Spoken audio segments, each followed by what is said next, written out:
Salva Kiir yayanjulidde Museveni omusika we n'amumulaga nti ono bwenjagala anzirire mu bigere. Ate munnange mu America si birungi yadde n'akamu. Abantu mu bibuga ebyenjawulo balanze okubeera nga beekalakaasa bagamba nti Trump okukosa ne Elon Musk bagamba nti mutufukidde akayinja mu ngatto mwandibadde mutuviira. Ate era munnange mu kibuga Doha eri ekkata enteesaganya zigenda mu maaso wakati w'abayeekera ba M23 okukosa ne gavumenti ey'Kinshasa. Tutandikire wano mu Sudaani kubanga eno Gen. Museveni alinayo omukono gw'amaanyi. Bannansi ba Sudaani bagamba nti kikafuuwe okukkiriza Salva Kiir okutufutubbalako era Bol taligenda kubeera nga munnange asikira Salva Kiir yadde n'essaawa n'emu, taligenda kufuga Sudaani yadde n'essaawa n'emu. Ffe bannansi ba Sudaani tetuli basanyufu ne Salva Kiir okukosa ne mukoddomi we Bol. Era bagamba nti olunaku lumu bano ababiri bagenda kubalaba mu kkomera. Tewabo bannayuganda abeeyunga mu lwokaano nga babagamba nti wa Museveni agenda kudifendinga era aprotectinge Bol okulaba nga abafuga mu mulingeri yonna Katulu mugenda kukola kiki kye mwogera. Bannansi ba Sudaani nga bagamba nti babuulire tetugenda kukkiriza era bannansi ba Sudaani ensonga bagenda kubeera bagyekwasaganyiriza. Kakati munnange nga bw'owulidde bannansi ba Sudaani nga balayira tebagenda kubeera nga bakkiriza Bol. Munnange President wa South Sudan Salva Kiir lunaku lwabadde lwakuna Museveni ng'ali Sudan ono n'amwanjulira musajja we Vice President Dr. Benjamin Bol Mel ano munnange yagenda okubeera nga amusikira. Museveni yabaddeko bugenyi South Sudan ng'agenza okubeera nga atereeza ebintu byayo. Kati Museveni era nga ye mukulembeze w'eggwanga okubeera nga akyalako mu ggwanga lino erya South Sudan mu kibuga Juba okuva embeera bwe yatandika okubeera nga esereba mu ntandikwa y'omwezi oguwedde omwezi ogwokusatu bw'atyo yatuuse e Juba era nga munnange mu kaseera ke kamu nga obunkenke bw'amaanyi nnyo kubanga munnange eggwanga lino ery'omulirwano bw'oba toligenderedde nti oba oli awo obunkenke obuli obuyinza ate okubeera nga bulanda ne butuuka ne mu ggwanga eryammwe kubanga mmwe mubonaabona. Gen. Museveni yagambye nti nno yalina Abasudaani abangi ennyo wano bali mu kakadde akalamba nga ba refugees kati yamanye ensonga za Sudaani era kirabika ndowooza y'ensonga lwaki ndowooza yayisa mu Salva Kiir olukomo n'amugamba nti oyo Odinga goba ebyeyonza bimanyi era munnange Odinga ne bamugamba nti tojja kulaba Machar kubanga Museveni gw'okumulaba olina kumala kumwebuuzaako ngende ndabe bw'agamba nti ye ng'ojja ng'olaba. Kati munnange Museveni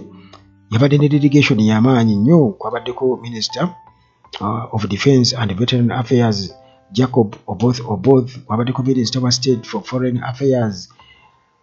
Malimba John Senior Presidential Advisor on Defence and Security General Proscovia Nalweiso kwabaddeko Ugandan Ambassador to South Sudan Brigadier Ronnie Balia n'abalala munnange bonna babaddeyo mu closed door meeting mu kafubo munnange akabaddeawo nga tebakkirizamu bannamawulire n'abalala. Kakati munnange okusinziira ku byabaddeyo mu meeting Salva Kiir ne baministers be yabaddeyo ne Minister of Presidential Affairs kwabaddeko Chol Mauta Ojong kwabaddeko Foreign Affairs and International Cooperation Ramadan Mohammed Abdullah Defence and Veteran Affairs Chol Thon Balok bamu n'abalala. Kati munnange newankubadde nga omuntu gwe twogerako Bolmel teyabaddeyo mu closed door meeting teyabaddeyo munnange mu closed door meeting naye oluvannyuma Salva Kiir teyalonzezza kubeera ng'amwanjula eri General Museveni. Kati munnange nga mukoddomi we kwegamba eyawasa muwala wa Salva Kiir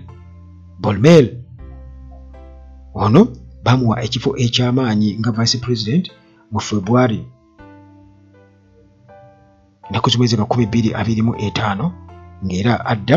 mu kifo kya SPLM veteran politician Wani Iga. Era ono munnange bamufuula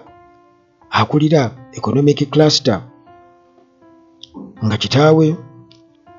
eyamuwa omuwala egamba sezaala we bitwali tugamba sezaala we, era munnange abadde principal financial advisor owa sezaala we kennyini Salva Kiir okumala emyaka egiwerera ddala. Tewali njawulo na wano e Uganda bw'otunuulira ku bantu nga musajja waffe ono bw'obuggulana ne Muhoozi Lwabwogo. Waliwo enjawulo bamugirabawo. Kati munnange eno move abantu bagirabanga kwegamba okubeera nti Kiir ayagala ekintu era kisigale nga kitambulira omwo. Muhoozi kyovula olaba nga ye yeeraliikirira akimanyi nti nno n'omuko basobola okubeera nga bamuwa naddala bw'abeera nga akukira obwongo. Kakati munnange nga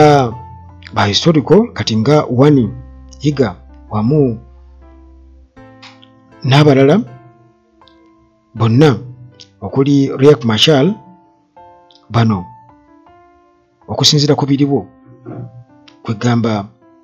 okubakwata oba n'okugoba kati nga okugoba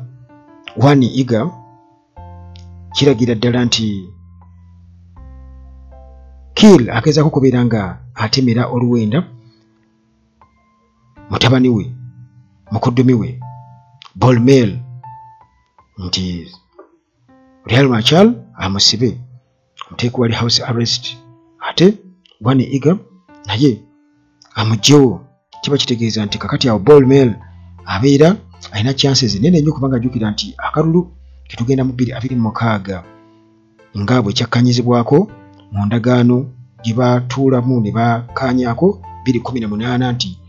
balina okubeera nga babawo akalulu. Kakati akalulu bekato kayengedde 2026 nga bwe kiri mu Africa nekirabika nti Salva Kiir agezaako kuba nti bano abasiba n'abagoba ne babeera nga tebali mu position kubeera nti oba oli awo ate balemesa Bolmel mukoddomi we. Kakati munnange ebyo nga bikyali awo, njagala okubuulira nti ate era bwe tugendako wano mu ggwanga erya America naye nga tufunagenda endowooza tusooke mu bayeekera ba M23 kubanga bano kigambibwa okuba nti newankubadde twali tusuubira okuba nti enteeseganya ezigenda okubeerawo banga 9 omwezi guno gwennyini n'ekigambibwa okuba nti ate balina ze baasose okubeera nga batuulamu ez'ekyama,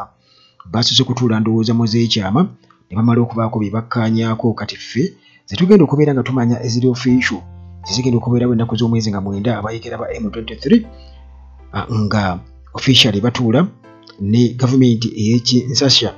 naye nga April omwezi guno gwennyini ogwokuna ennaku z'omwezi nga 5 wali mu kibuga Doha Qatar kigambibwa okuba nti munnange babadde beevumbye dda akafubo primarily era ne babaako ebintu bye bakkaanyaako okubeera nga munnange bateesaako. Kakati nga bw'okiwulidde munnange mu mbeera efaanaganako bw'etyo eggwanga lino erya Congo nti enjega ebadde yeeyongedde kubanga eggwanga nga Uganda, Burundi balinayo amagye era nga okusinziira ku biriyo embeera eyinza obutaba nnyangu yadde n'akamu singa babeera tebakyanguyidde newankubadde nga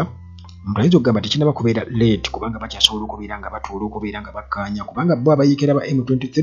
bo bagamba nti kyebaagala kiri kimu kubeera nga babateeka mu gavumenti nabo babeere nga batwalibwa nga bannansi ewatali kubeera nga basosolebwa era kyabaleetera n'okubeera nga bayimirizaamuko ku nnwana balimirizamuko ku nnwana olw'obutabeera nti nno ate bateekawo embeera kati nga ekibuga wali kale kino babadde bamaze okubeera nga bakivaamu kirimu ebyobugagga ebiyitirivu basoka ne babanga bakiva mu wiiki eri naye amagye ga Congo gasigala nga kyakola inombagana ne drone ne bakiddamu bagamba tetugenda kubeera nga tulekeraawo oba nga tuvaayo kubanga mulimiriddwa okubeera nga muhonaringa ceasefire. Kale oluvannyuma lw'okubeera nti nno gavumenti y'e Kinshasa ekkiriza okubeera nga eyimirizaamu kukunwana okusobola okufevaringa enteeseganya e Doha zigenda okubeera officially nga 9 mwezi ogwokuna guno gwennyini 2025 bwe batyo nabo abayeekera ba M23 ne babeera nga ekibuga kino ekijjudde ebyobugagga nga tin bwe batyo bannange nga bakyamuka. Kakati ebyo nga bikyali awo muganda wange kyenjagala omanye nti ate ne mu ggwanga erya America Trump tebimutambulira bulungi yadde n'akamu kubanga bannansi ba America mu bibuga ebyenjawulo batandise okubeera nga beekalakaasa nga bagamba President Trump ne Musk balina okubeera nga beddako ate era bakimanye nti si be basoose ate si be basembye okubeera nga bafuga America. Kale bwe batyo bannange abeekalakaasi batandise okubeera nga beekalakaasa olunaku lwabadde lwa mukaaga ennaku z'omwezi zabadde 5 omwezi ogwokuna gwennyini guno gwe tulimu kati nga President Trump ne munne Elon Musk bwe batyo be babadde bali ku mimwa be babadde ku mimwa gy'abannansi ba America era enkumi n'enkumi ez'abeekalakaasi zakuŋŋaanye mu kibuga nga Boston era ne mu bibuga ebirala mu kwekalakaasa nga bagamba nti Trump yandibadde munnange ne munne nti tetwalonda Elon Musk ffe twalonda Trump lwaki atatusibako Elon Musk n'ebipoliisi bye ebitategeerekeka. Kale bwe batyo nga beemulugunya era bano balina bepulekadi bye babadde bakutte nga biriko ebigambo nga bagamba balina eddembe okubeera nga beekalakaasa tetulondanako Elon Musk tetumulondanagako. Abazungu bye badde basinga obungi okubeera nga beekalakaasa bamugamba nti hands off democracy ebipande nga biwandikiddwako nga bagamba nti this is an assault on our democracy and our economy. Beemuluganya ku ddembe ly'obuntu n'ebyenfuna nga bagamba nti nno mwandibadde munnange mutusaasira musobole okubeera nga mweyisanga abantu mulimu tuteekako poliisi zammwe era nga bamugamba nti Canada nsi eri independenti. Muganda wange kale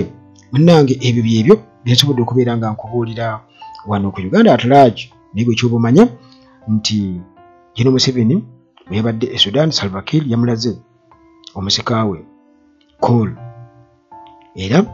abayeekera ba M23 ne gavumenti ya Kinshasa delegations ku njuyi zombi ziri mu kibuga Doha ekya Qatar bagenze kulaba nga bateeseganya era nga beevumbidde akafubo akasoose ennaku z'omwezi nga 5 kati ennaku z'omwezi nga 9 bwe batyo bagenda kubanga ate bapushinga forward okulaba nti babaako enteeseganya ez'emirembe mu kibuga ekyo mu America okwekalakaasa mu bibuga ebyenjawulo nga abantu bavumirira enkola za Trump ne munne Elon Musk.